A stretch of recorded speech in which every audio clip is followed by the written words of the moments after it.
So, what do you think about your first experience of India and then now having become a part of the society, knowing India? Do you think any change has come about in the impression that you had about your India? So, before, as an American, you must have had some preconceived notion about, oh, India. This is what India is like. And now, having stayed in India for this long, do you think there's a difference in your notion? Well, funny, my sort of trajectory was that I remember when I first friends were going to India. This is early on, some yoga friends, long, 25 years ago. And I remember thinking, why would you want to go to India? It's so dirty, so hot, it's so dirty. Why would you want to go there? So I had some stigma planted. I don't know where from. But then, how many years later, 2010, when I actually decided, I wanted to come, and I started reading about India. And I started, there was this book by Robert Johnson. I'm forgetting the title of the book, but he described the people of India and how warm everyone was and how he had spent 20 years. He's a psychoanalyst that spent 20 years going back and forth from Southern California to India. And the way he described everyone, he described, being sick and in the hospital for a month in India.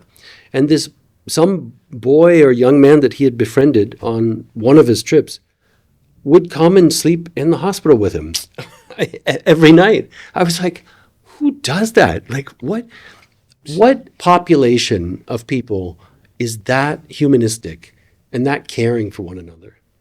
I mean, that's honestly, I think it's part of our social fabric because our ethos that we've been taught since a very young age is Atithi, Devo, Bhava, which means guest is God. Yeah. So I don't care which denomination we are from, but all of us believe in this very strongly that if someone comes from anywhere, I think there is a certain amount of respect that we give them, which unfortunately, as you can see all around the world nowadays, is not being reciprocated to Indians, and very unfairly so, because it's not like we're going there out of choice. You have the openings, your people are not doing the job, so our people have to come and fill in those vacancies. So obviously, we are going to take the opportunities we get. Like I saw the New Zealand protests recently. I saw a couple being harassed in America saying, go back home. UK, you keep seeing these things. And I've personally been a victim of a lot of derogatory remarks. And for some reason, generalizing all Muslim-looking people who look like this as Pakis. That's one thing that I really don't understand. I mean, honestly, Pakistan was not even existent. We are all Indians. Even Pakistanis are Indians, in my opinion. But it's just sad, It's a very depressing state of the world in that respect. Absolutely. But coming back to just, from my first time, I also feel like it's this sense of caring, but it's also this sense of family. Everybody we all say, Bhaiya. Right? Yeah, absolutely. Uncle, auntie, everyone is a part of this family. Absolutely.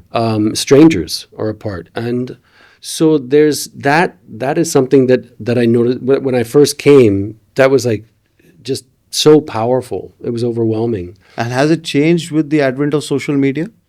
No, I think it's changed in some regards for me. Just, I think anywhere you live, you live in New York and you forget that the Statue of Liberty is there. You know what I mean? Like it becomes. You live by the beach and you don't even go to the beach. I mean, we live right next to the beach. Take things for granted then. We haven't been to the beach in 3 years. We live right next to the beach. You know what I mean? I've been living all my life. I must have gone 12 times to Chopati in all my life. Exactly. So it's these things that you start to sort of just forget about once you live in a place. But the second that somebody comes to visit, like a friend of mine just came from the States and came to visit, I was like, wow, I was showing him this thing and that thing, and the people are like this. And then you get to rediscover all those things. Yeah, and telling stories about, when I first came and I was working on the book. And anyone I met, I would sit down and have lunch, and everyone who's sitting there, at this little corporate office having lunch, everyone pulled out their phone and said, oh, I know somebody that knows the agent of this person, or I know the uncle of so-and-so, and everybody was sharing numbers. It was like a school project suddenly. So it's this sense of like everyone's together, and it's really beautiful, man. It's really. No, I'm really glad you've seen a good side of India. Yeah.